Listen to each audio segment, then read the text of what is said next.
We are back, Friday evening happy hour. We're running a few minutes late, which is befitting, as our guest is formerly of the airline industry, but not her fault in any respect. And glad to have Gina Morello with us. Thank you. Thanks for having me. And I'm broadcasting live from Dallas, Texas today. Trip interrupted, so 4 short of UN 193. As I understand, you were in Moscow, coming from where to heading to where when your trip was interrupted? Because they're both the trip you took and the trip you weren't able to take both sound spectacular to me. Oh, they were spectacular. So I just finished the Road of Bones with a couple of other EPSers, and that was in Siberia. And I was transiting to South Sudan for 2 weeks in South Sudan, visiting 7 tribes. So it's going to be pretty intense 2 weeks. I had all my camping gear and other stuff to get me through 2 weeks of wild camping. Talk about that. I mean, what is the camping gear you travel with? I truly have never. I've camped in a few situations, but only when the stuff is there. So, and I like to pack light. So, what is it? What does it look like for you? Oh, so I'm really new to camping. I mean, before this past year, last year, I had only done one night here and there. So, like in Antarctica, I did one night of camping, and they just give you a little bivy sack, and you crawl into that. But I started doing, getting more comfortable with camping, and so when I went to Chad for the Garawal Festival, that's also wild camping, and so I packed a lot of wipes, like face wipes, body wipes, bathroom wipes, because there were no facilities or anything. They provided the tent, and I also brought a shovel in case, and biodegradable toilet paper, lots of bug spray. And I was actually, I'm terrified of things that sting, perhaps irrationally. So scorpions, bees, wasps, murder hornets, like I just kind of freak out. So I knew there'd be scorpions. So I actually Googled the internet how to kill scorpions. So I brought, you can actually kill them with hairspray. It freezes their exoskeleton. And I had done that previously with a roach. I had frozen it with hairspray. This was when I used hairspray. So I figured that would work. So I threw some hairspray in my bag. Luckily, I didn't see any scorpions or need it. And then a lot of like canteens to drink water out of, just because you can't get enough water out in the heat. And also a Yeti cup that's useful for happy hour, like vodka, wine, or you can use it for your coffee in the morning because it's a big cup and it's insulated. So I highly recommend a Yeti for camping. Fantastic. And Road of Bones. Oh my God, it was so amazing. So What is it for people that aren't familiar, and start from there? yeah, so it's about 2,000-kilometer road in Siberia, and it's called Road of Bones because it was built by Stalin's prisoners that were in the gulags, and that was really his slave labor. So he rounded up political prisoners, thought leaders, and so on, and threw them in the gulags to work. And the purpose of the road was to connect mining towns. So along the Road of Bones, there'll be these old mining towns. Some of them still have people. A lot of them are just ghost towns, like these old Soviet ghost towns. So those are really interesting. And you visit old gulags, which are the former prisoners. So that was really interesting as well. And then there's a lot of landscapes, just beautiful landscapes in winter. So a lot of photography and a lot of vodka. And we did a detour, 2 detours actually. We started off in Lena Pillars, which is a UNESCO World Heritage Site a little north of Yakutsk.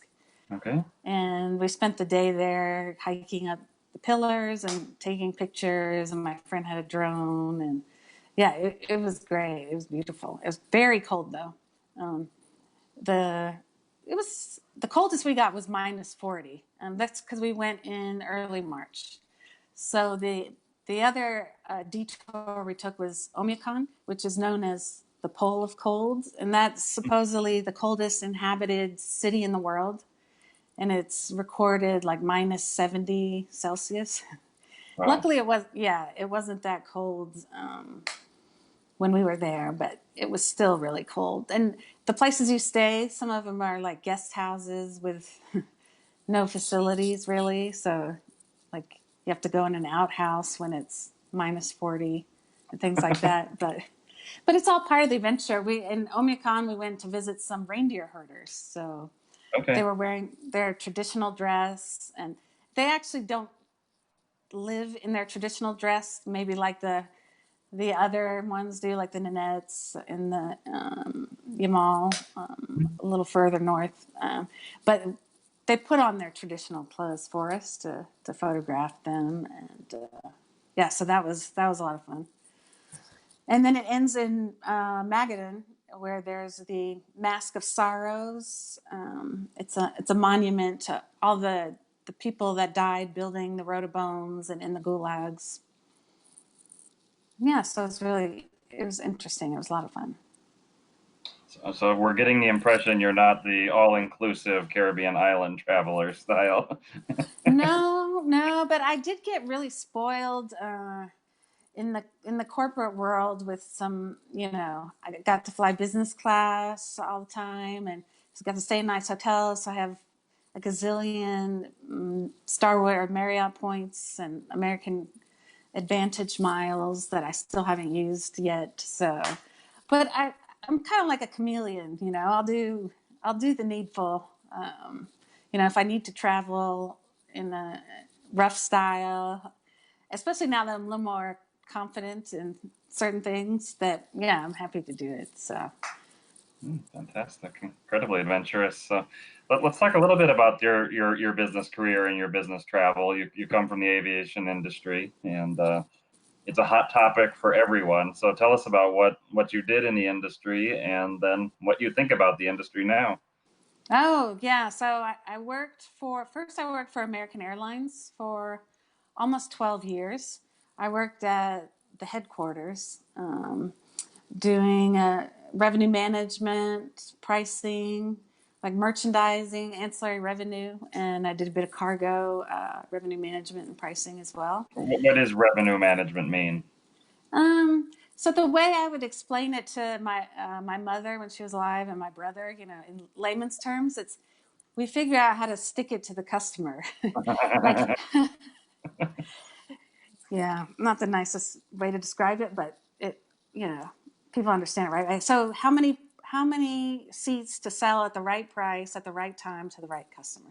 So it's about segmenting, business versus leisure, last minute bookings versus early bookers. At the time there were a lot of advanced purchase rules, round trip rules that have since gone away. So it's using all those levers to maximize revenue. And my phone is sliding. So if we're to believe that notorious travel advice article about how to get gate upgraded is to call you, is that the truth? Well, yeah. Sometimes it helps to know someone. They're a lot. They've clamped down on that kind of stuff now, more than they used to. But the gate agents have all the power. So yeah, I mean, if you could talk one up and get her or him to upgrade you, they can do it. They have the ability to override it. But nowadays, there's so many freebie upgrades. So Well, this like was that one. I'm forgetting the name of the publication, but it was that just tell the gate to call revenue management, and then Oh yeah, okay. Gosh, I can't remember who wrote that article, but it was a yeah, blogger. Yeah, yeah. I'm that person sitting in the back office. And then after that, I did consulting for a company called Sabre. It's a travel technology provider, and in the same areas of my wheelhouse. So I visited airline customers all over the world, and trying to help them solve problems with with revenue management and pricing. And Also, Sabre, I think people maybe have heard the name or seen it on a reservation or something. So what is Sabre? so it's most famous for the reservation system. And it was kind of the first reservation system invented by American Airlines. Hmm. They since had a divorce, and or they're two separate companies now. And Sabre has a lot of other technologies. So they have planning technologies, which would be like, yeah, I'm planning the network and I need to model forecasts for 5 and 10 year plans in order to set my schedules, or I need to maximize revenue and pricing. So those are kind of commercial planning tools, and they have operational planning tools. They have a whole suite of airline tools. So I do consulting on that, and working for an airline just changed my life. Really, and it's the most amazing thing I could have dreamed of. And so, first of all, everyone there is kind of like-minded, and almost everyone's interested in travel. I mean, I was still an outlier there in terms of how often I traveled and the places I went. But you met like-minded travelers, especially being young. I was still in my 20s when I started, and there were groups of people that had just either gotten out of undergrad or grad school, and we would do group trips like almost every weekend where you just see what's Oh, wow. open. Yeah, it was a lot of fun, and you just pile in a hotel room together to save money, and y'all try to get on the same flight and drink first class out of alcohol, and yeah, it was a lot of fun, a lot of camaraderie. And yeah, I was reminiscing with a friend just before this about some of the cool trips we take, and trips you wouldn't normally take. Like, okay, I have a 3-day weekend. I think I'll go to Japan, for example. Yeah. yeah, yeah, it's really far, but you just make the most of it. And when you're young, you can get away with it. Now, the thought of going to Japan for whatever 3 days is just makes me tired. But yeah, so that was a lot of fun. And then I transitioned to Sabre, and it was supposed to be 80% travel, but it was more like 100% travel. Wow. When I first started, we were expected to be on the road 3 weeks out of the month, so it was really intense. But luckily, I had some long-term consulting gigs, so I spent almost 2 years in Abu Dhabi working there, and like 10 months in Pakistan, and 8 months in Rome. And then, yeah, I had repeat clients in Ethiopia, Russia. I had 3 different clients, so I got to travel a lot. And I would always like add on trips if I could, either on the weekends or like after. I would book. If my trip was 3 weeks long, I would add a few days at the end to go, visit somewhere. So that worked out well There's for me definitely too. people listening that think that 100% travel, business travel sounds good. So talk about the pros and cons and how that impacts your life and in both positive, negative, maybe neutral ways.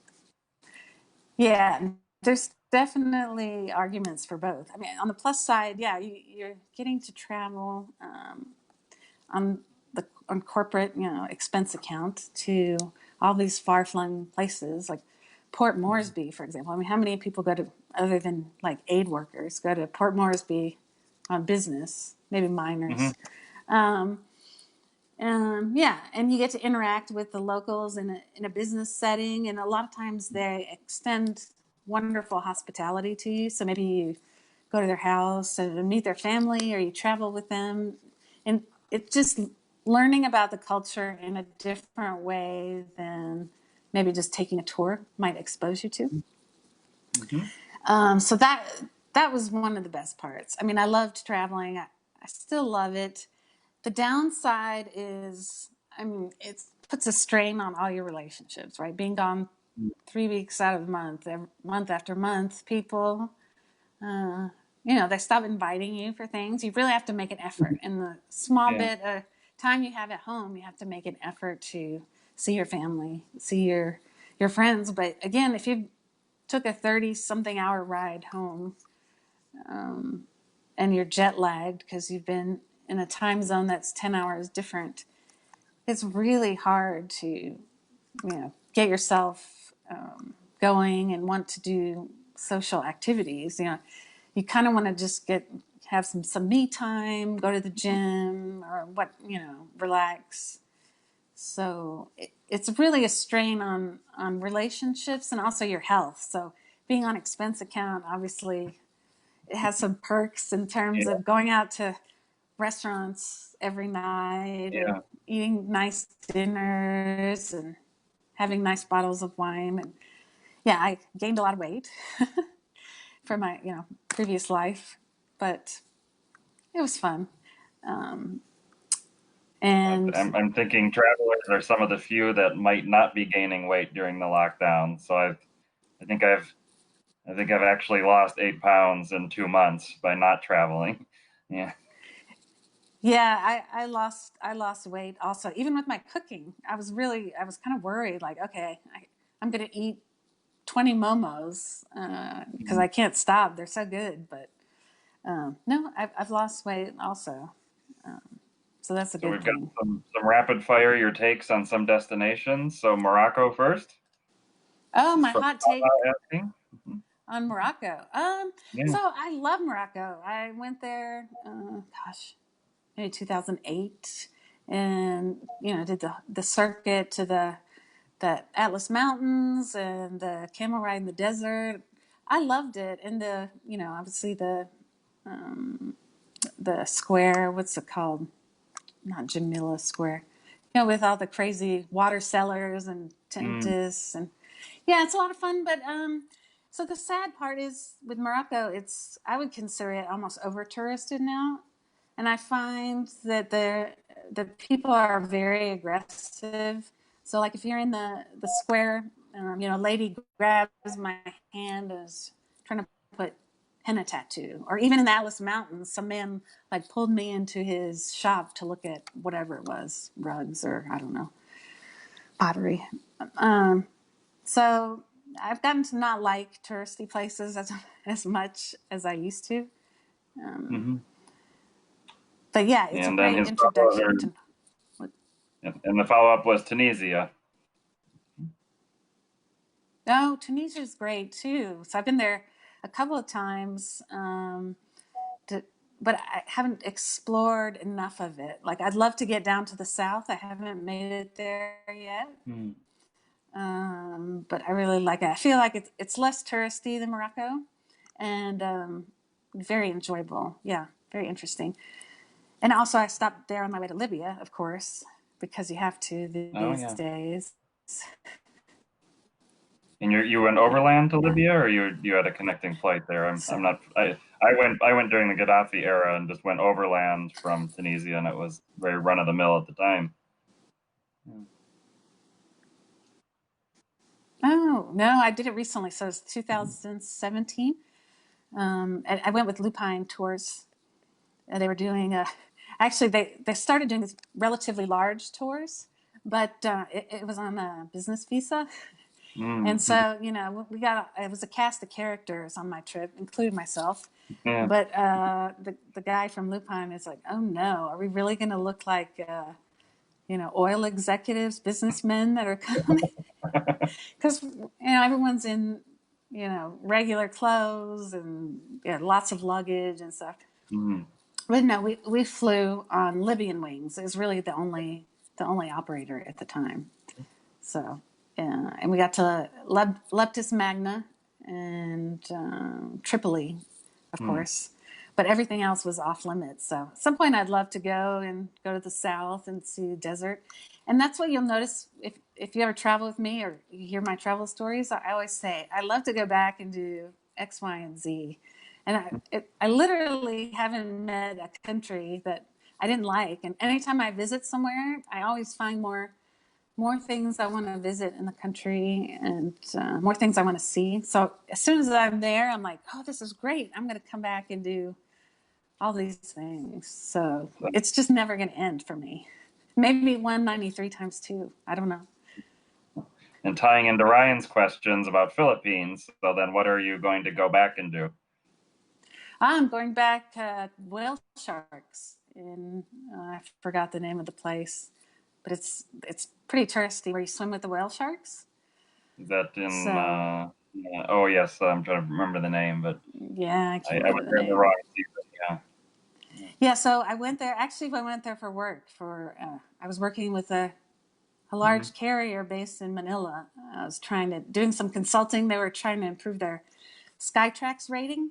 And so we were looking at all areas of their business, how to improve their Skytrax rating. And so I was there a few weeks. And so on the weekends, we went to the beaches, went to Boracay and Palawan. And yeah, I saw Your favorite this beach out of those? Palawan. It was a little more chill. The other one was a little more touristy, but it was still fun. Beautiful beaches, and they closed it after that to kind of clean it up and make it like, fix the stuff that the tourists did to it. That's what I understand. But I think it's open again. And in things to do, we've got Anya referring to both drinking and rafting in Central African Republic. Oh yes, yes, we consumed um, some bit of alcohol. Like I said, I had my Yeti with me. So, I started happy hour pretty early, while we were squished in the little bus driving on the bumpy roads. Like, I felt like kind of like during quarantine, all bets are off, Happy hour started at any time. And then, yeah, so sometimes someone would buy whiskey, maybe Anya. Mhm.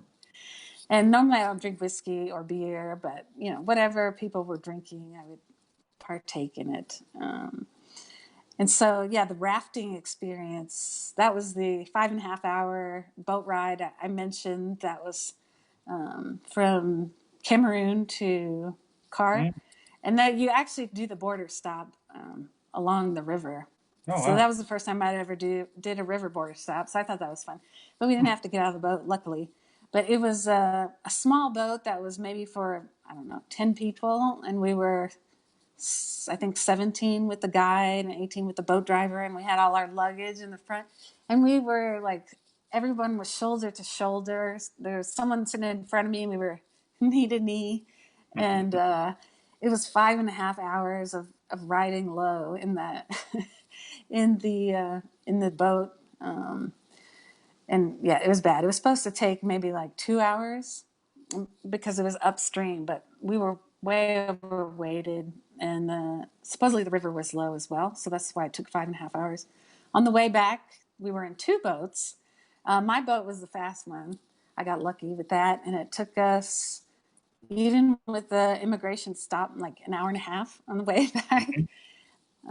So it was much better on the way back. So yeah, that trip logistically was the hardest trip I'd ever been on, but it was so worth it because you're deep into the jungle of the Zanga Senga Nature Reserve, and that's where you see the lowland gorillas and the Okay. forest elephants. Yeah, it was wonderful nature. So I've seen gorillas in DRC, Mhm. Uganda, Rwanda, but so I try not to get jaded.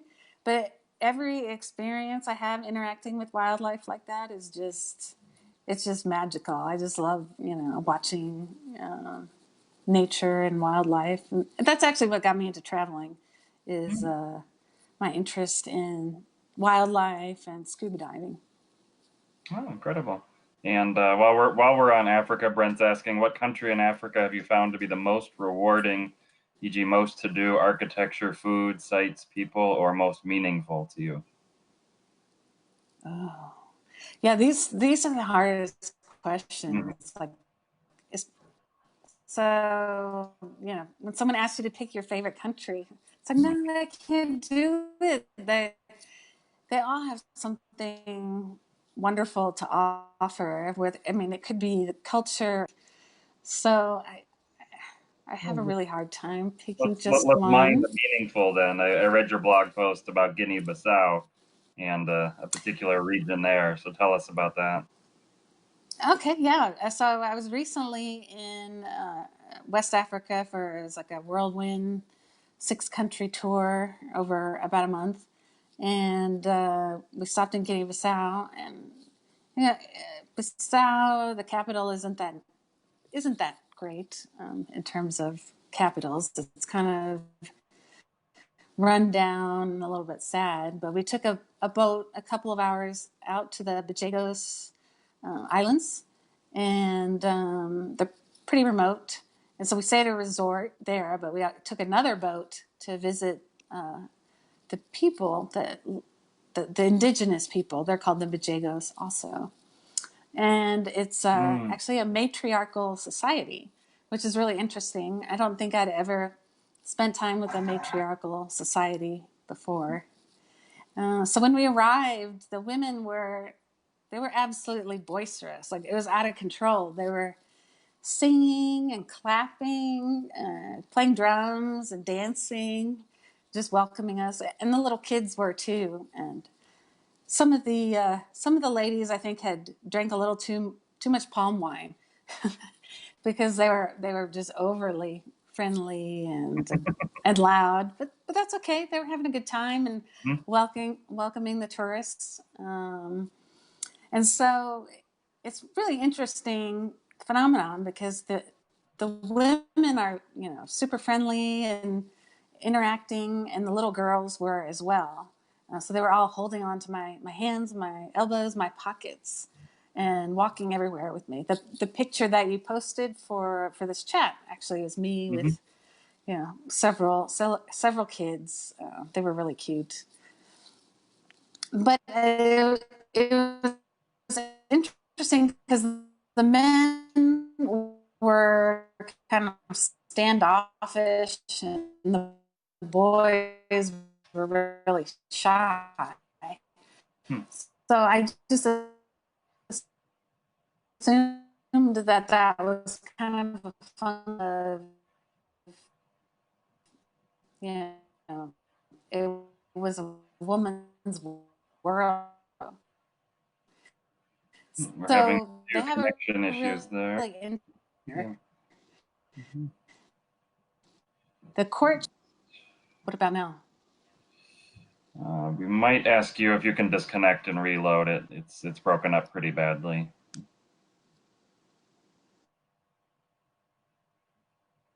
Okay. Sorry about that all, but we'll be back in a moment. All right. Let's see here. Let's give that another try. How about now? Okay, sounds better. Yep. So if you could just Okay. repeat the last little bit about the girls and the women in Guinea-Bissau. Oh, so the women they were very boisterous and interacting a lot, as were the little girls. They were kind of holding onto my hands, my elbows, my shoulders, just craving Mhm. attention. Actually, the picture that's on the chat that Mhm. you posted Mhm. is from there. So me and my little kid friends that I made.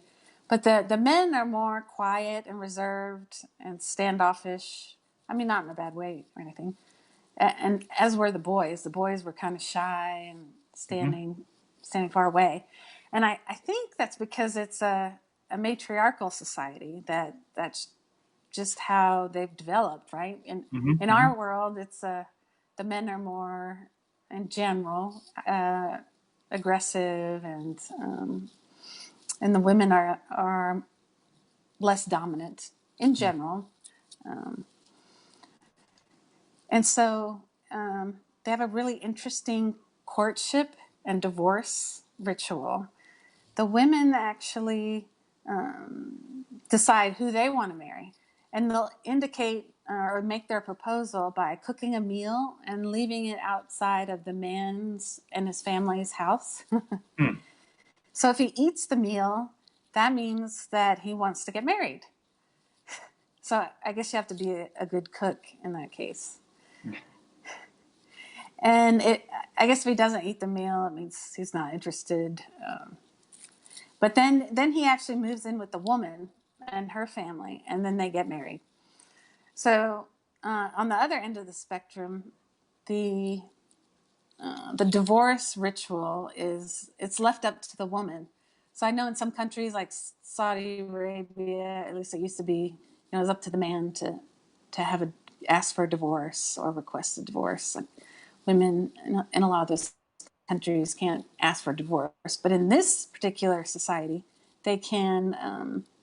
They don't even ask for a divorce. They actually pack up their husband's belongings and put them outside, and that's how they indicate that they want to get divorced. So, and as far as household chores, the women do pretty much everything. So they build their houses, they construct them with their own hands.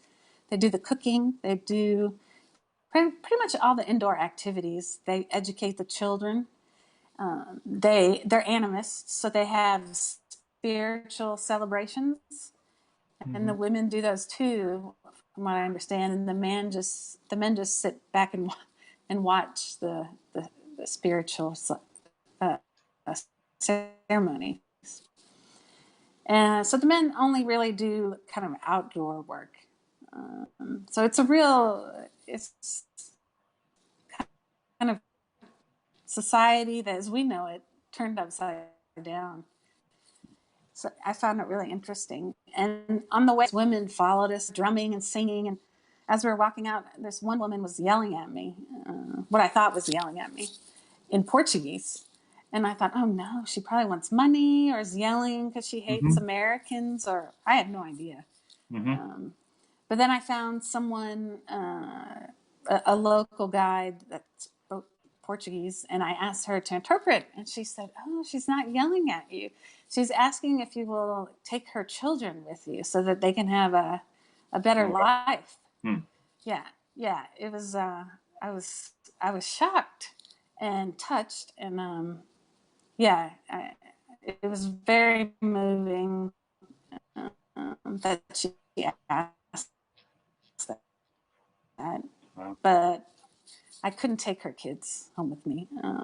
You are in the world that, women, mothers are nurturing, and they want the best life for their kids, no matter what. You mean, even give them to some stranger who is just in the village dancing and clapping with them. Wow. Incredibly moving experience.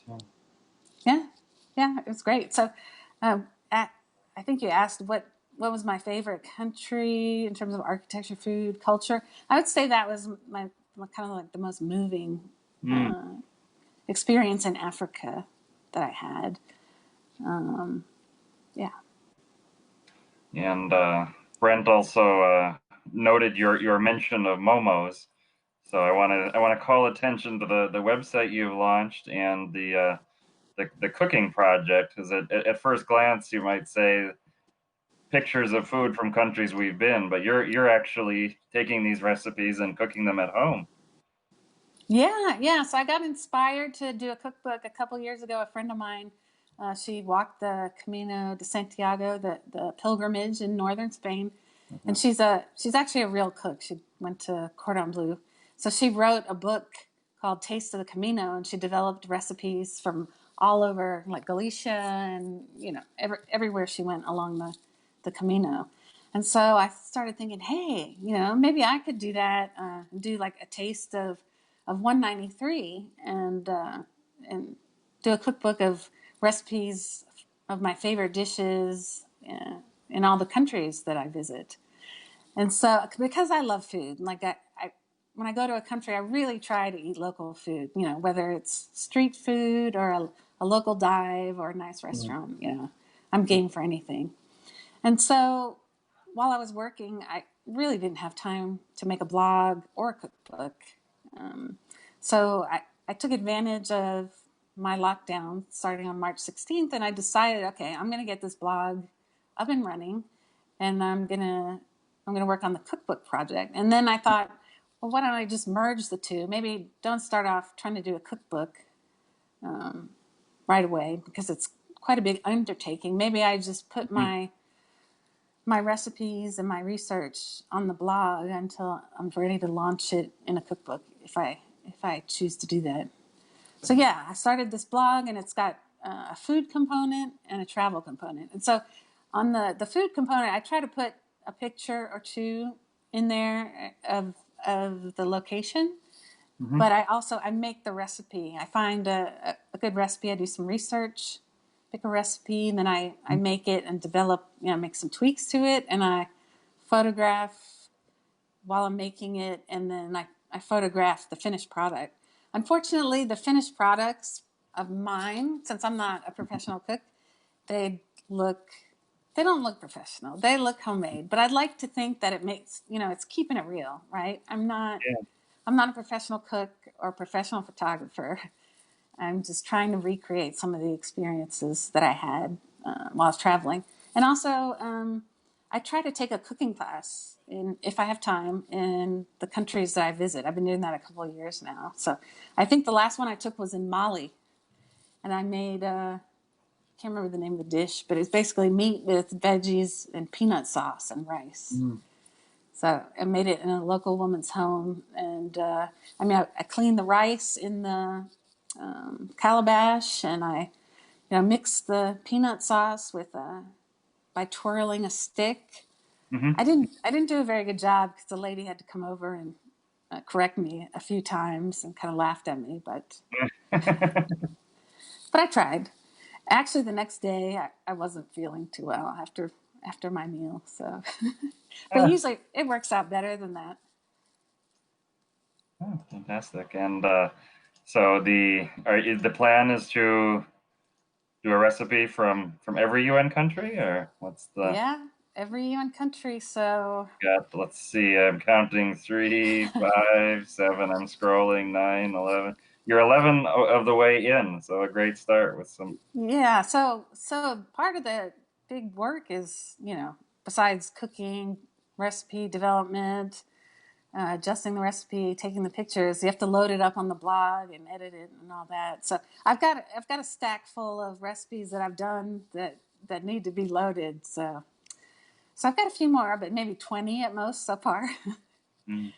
And talk about that process of setting up a website, a blog, and that, because I think if people are used to using social media where it's very easy to just put up a post because everything is there, you just type and click post, and people are also more forgiving, I think, of typos and all of that. So talk about going through that whole process. It's a pretty daunting task. There's all these templates. You have to pick a hosting site. You have to pick a domain name. So that took me a really long time.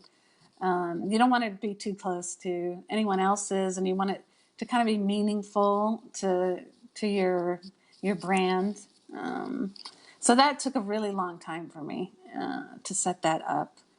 And then, the templates help, but you still have to have some modicum of tech savvy and have patience to try to figure out how to do something and then how to do it efficiently.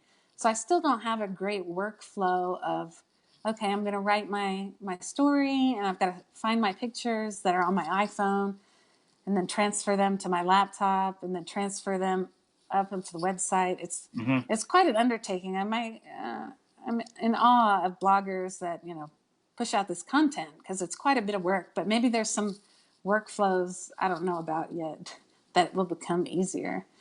But I was kind of late to the party starting a website. I just started it during lockdown, which I have a ton of free time now.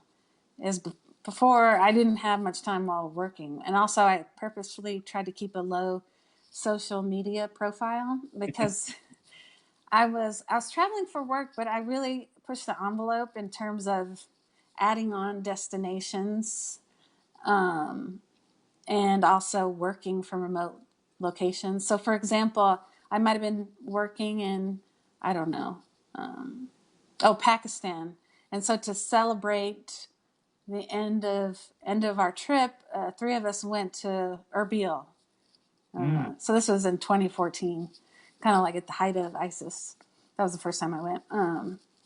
So yeah, it's kind of like, corporate optics are important. So I didn't want to be posting, hey, I'm on a work trip and staying in a nice hotel in Erbil. And yeah, I just didn't think that was a good idea. And also, I had the ability to work from anywhere. I had the ability to work from home when I wasn't on a client site.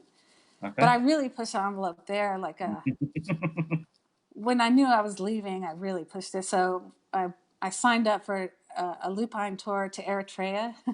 And I Great didn't, place for digital nomads. yeah, no, I don't recommend it at all. Like, I could barely send an email. Luckily, I didn't have any client meetings. I had one internal meeting with my colleague, and I found a internet cafe because they still have those there, and I couldn't even pull my WebEx up, and so finally I just sent a text message to my buddy.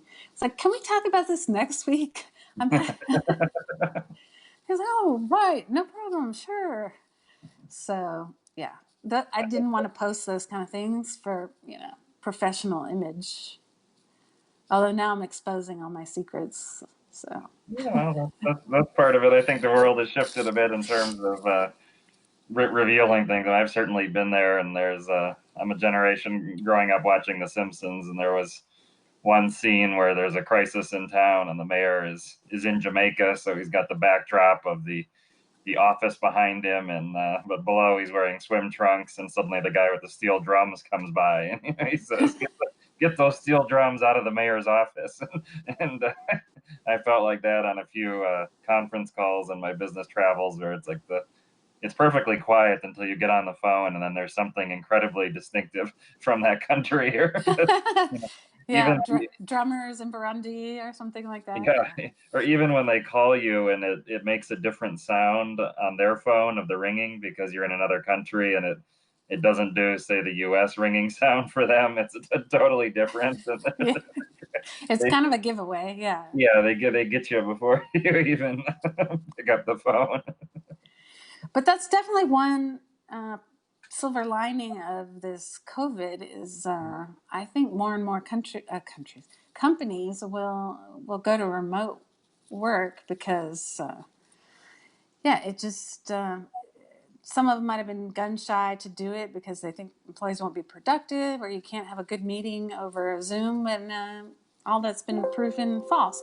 I mean, there'll still be interactive trips required. Like if you're in sales or Mhm. consulting, you're going to have to go back out on the road. You can't do everything over Zoom. But I think for day-to-day office workers, corporate stiffs, I don't see any reason why the world can't go to remote anymore. But it's That's just wishful interesting. thinking.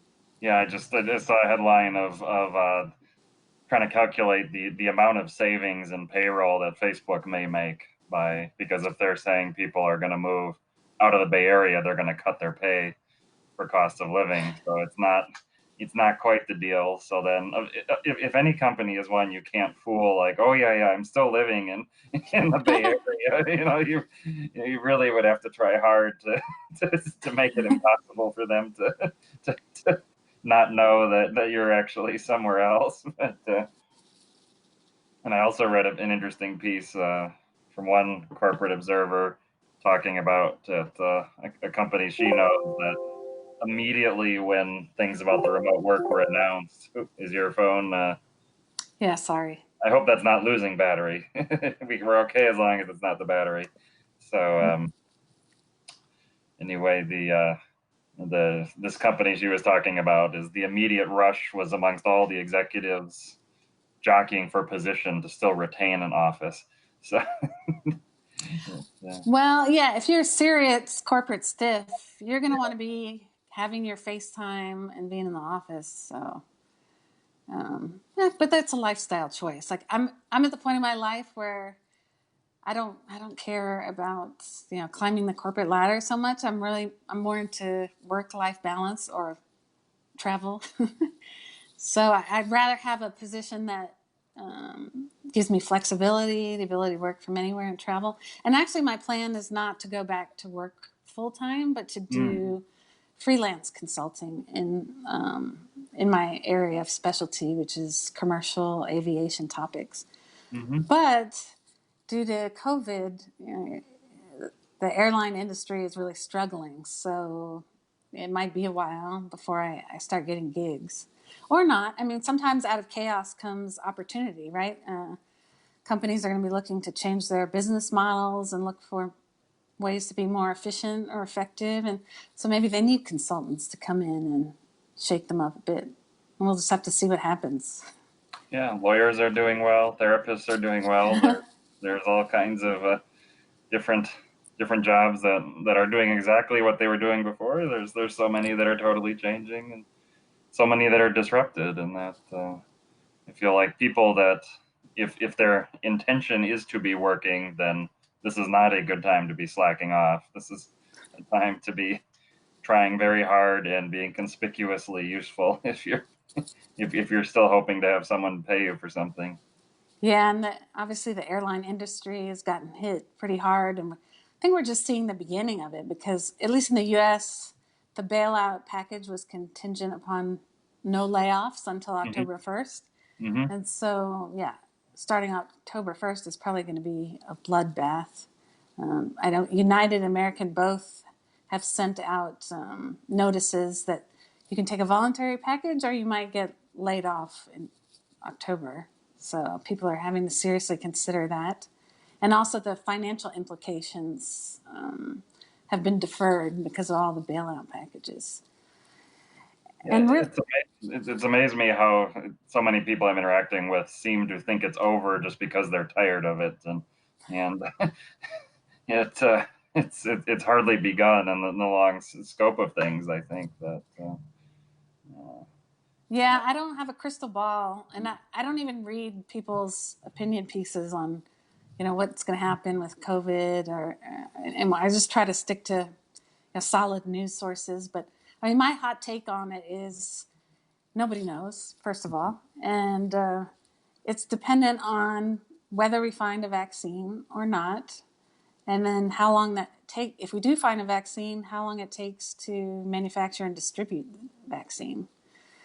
And that's really going to impact what happens to the airline industry, the travel industry in general. Now, if we don't find a vaccine, it's not going to be pretty. So yeah, my bets are on a vaccine.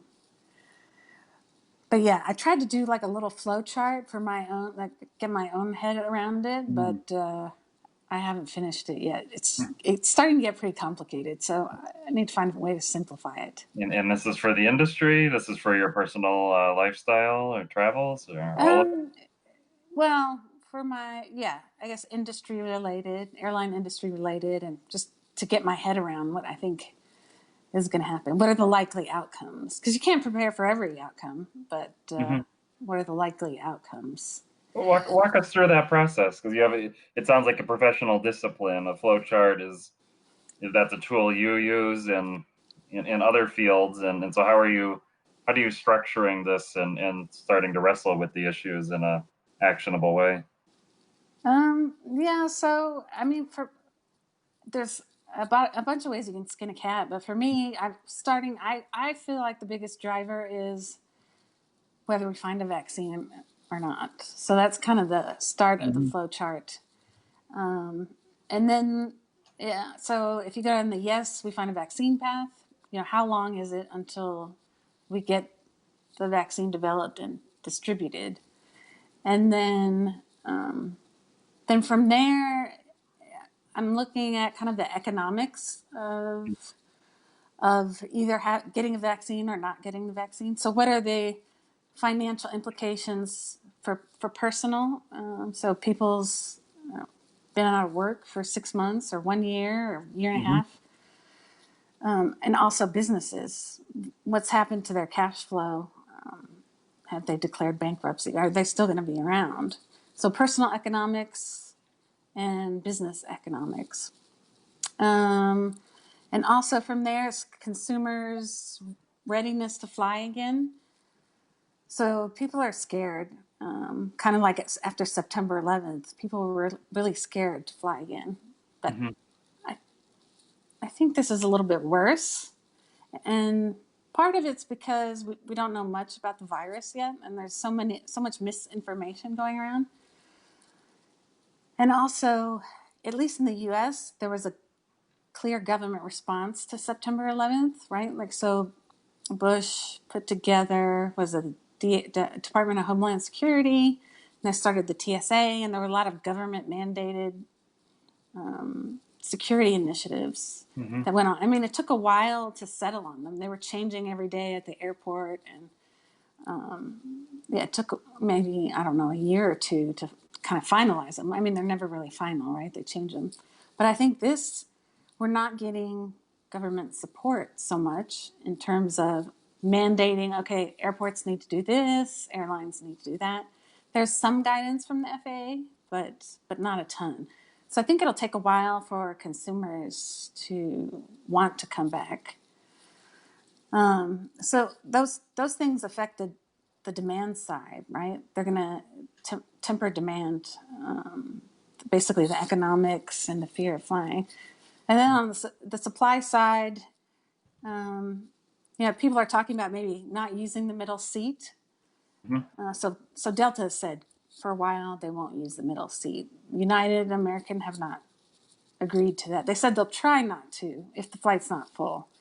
And it's just not a viable solution, not long term. I did some back of the envelope calculations, just based on like Southwest, they're the largest domestic carrier in the U.S.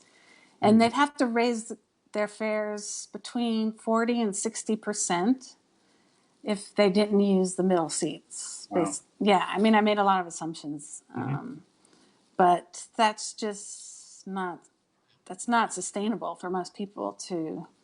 They won't tolerate a 40 to 60% increase in fares. So on the supply side, the airlines don't know if they can fly the full flight. I mean, there's been no government mandates, but it's something that's being talked about. They're also going to have to absorb a lot of cost from new cleaning and screening features. So especially the low-cost carriers that operate on thin margins like Spirit and Air Asia, Ryanair, they don't have a lot of margin to work with. They make small margins on lots of volume. So there's not a lot of budget for them to be cleaning their planes and handing out masks. So that I would think the ultra low-cost carrier model would be maybe the first to get in trouble, and then also carriers with high debt. So yeah, on the demand side, on the supply side, you'll probably see more carriers declare bankruptcy and or liquidate. So that'll take capacity out of the market and tend to raise fares. And for people that are confused by these terms, bankruptcy or liquidation, what's the distinction? Banks. So I don't know. One's Chapter 7, one's Chapter 11. So one is just declaring bankruptcy to reorganize your debts. So you basically offload your debt, and you can get rid of a lot of your unfavorable contracts. And then liquidation is just you're closing up shop, and that's it. And you're not operating anymore. So I had a customer in Alaska, a regional customer in Alaska, and they filed for, I think it's Chapter 11 is liquidation, and they lobbied Congress saying Chapter 11 reorganization, right? Sorry. I think it was the liquidation one, but I'm not a bankruptcy. Raven, I think. Yeah, that was Raven. That was one of my customers. Yeah. And they just didn't have the cash flow. The demand dried up to a very small amount, and they couldn't pay their bills. So without government stimulus, they're not flying. They're not operating anymore. So really, it's just they're probably gonna have to get rid of their aircraft and pay whatever they can to their creditors. Yeah. So it's a tough business right now, but it's always been a tough business. There's been a shock, every decade at least. There was the tech bubble, September 11th. There was SARS, swine flu. Then there was the financial crisis and oil crisis, which actually, for the airline industry, the oil crisis was probably worse. Oil was like $110 or $20 a barrel at its peak. Mm-hmm. And it really caused some innovation in the airline industry. So that's really why we started merchandising, like charging bag fees, for example, and unbundling fares and charging people for things that were normally in the fare, and charging for food, things like that. So that was one of my projects, actually, at American. So don't hate me, but yeah, I've worked on the ancillary revenue projects, charge for seats and early boarding, things like that. Dave Homiak, a famous bike guy of Flyer Talk, is enjoying the interview with Sandra Bullock. So if you Oh, treat that as a compliment, I think it's very much yes. intended as a compliment. Thank you. Yeah, it's so funny. So since Speed came out, which was 1995, I've been getting that, like, and everywhere I go, like on planes, internationally, locally, and domestically at home. But it's correlated with her movies coming out. So if she has a new movie coming out, I get it a lot more. But when she's kind of off the grid, I don't get it as much. But yeah, I've heard it almost my entire life. And continuing on the industry, one question that I have, and it's not politically driven so much, is that I've just been curious the role of the Department of Transportation and Transportation Secretary. I just pulled up. I mean, she is low profile to the extreme. Google News as a topic, and there's like 5 stories in the past 2 months that have anything to do. So I'm curious. You've got the Department of Transportation, you've got FAA, you've got these different government bodies, and what role are they playing in the current period, and what role will they play as the industry tries to come out of it? Yeah, so the FAA usually is the one setting the regulations. Mm-hmm. So they'll and not it could be safety, it could be I'm trying to think. Yeah, any more on operating, like airports, fleet requirements and things like that, certifications for different types of aircraft. And then the Department of Transportation is a little bit broader. So, I mean, they have rail under their belt, and yeah, they haven't come out with any mandates for the airline industry as far as COVID.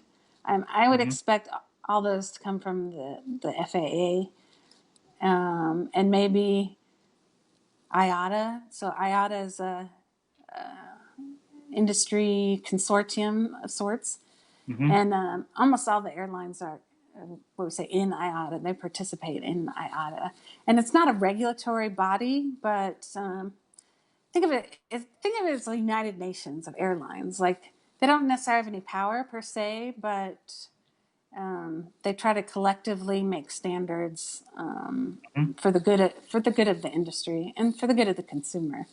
So I would expect them to come out with some advice or suggestions, what they want to see the airline industry doing in terms of cleaning standards and boarding standards and things like that. But so far they've been pretty quiet. And I think it's just because we don't have enough information yet. We have transmission and things like that. Whether there's going to be a vaccine, whether you can get it twice. There's just so many things we don't know that it's hard for them to make educated recommendations. So it's a little bit like the wild, wild west right now. I think my understanding, I haven't traveled yet, but all the airlines are doing something different. All the airports have different procedures. Some are requiring masks, but they're not actually, they say they're required, but they're not going to force you to put it on if you take it off in flight. So that's the domestic U.S. ones. I don't know about the international ones. They're required, and I don't know if they would make you wear it in flight. But I guess we'll have to see what happens when I travel internationally. Yeah, I would think that there'll be a little more backbone in some of the international airlines compared to the US. I just think of even in prior normal travel times, you can get away with a lot more stuff in the exit rows than in the US airlines than international airlines. It's like, you have your paperback book is too big and in the exit Yeah. row, you can't be Your, holding that takeoff. And yeah, your shoe can't be in the exit row, sir. Yeah. yeah. Yes, that reminds me of when I was working in Pakistan. They were very gracious hosts and sent us all over the country and paid for the tickets and the tours. And so I went to Skardu, which was, oh my God, most beautiful place, or one of the most beautiful places. The mountains. It was in the winter, and I actually got to ride in the cockpit of the aircraft going to Skardu, which is a no-no. So it's September 11th. It's supposed to be not possible, but um, I I just went up there and asked nicely, and they knew I was like a friend of the airline, and so it was an amazing experience to sit there. Um, so yeah, you can definitely get away with stuff at other airlines in other parts of the world that you can't in the U.S. or even in Europe. They're pretty much sticklers. Mm-hmm. Yeah. All right. Well, thank you for joining us. We're hoping that soon, maybe within the year, you can celebrate your UN 193 back with us. But we Yes. all are hoping to have a crystal ball to be what we want it to be. So, Yeah. Hopefully it's soon. all right. Well, thank you. I've included links about Gina's food and new blogs, so check out the blog Adventurous Gina and the social accounts. And thanks for being such a delightful member of EPS. Thank you. I appreciate it. Thank you. Good night, everybody. Good night.